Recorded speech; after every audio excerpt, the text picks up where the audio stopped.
I'm Terry with Towers Murray Plumbing in Murray, Utah. Today we're going to show you how and when to change a flapper in a toilet.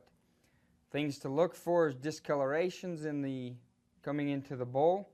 If you're getting black water, if you're getting black flakes in the tank or into the bowl, it's time to change the flapper. If your toilet is running, if you got a constant run, or if the system is turning itself on and off over a matter of 10 to 15 minutes, maybe a good indication that your flapper has developed some problems, needs to be replaced, it's deteriorated, or maybe even warped. First thing to do is remove the clip from the lever.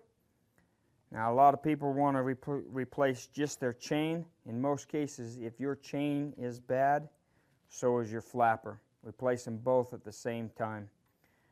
Reach down inside of your tank and unclip the little rubber off of each end. Flappers come right out.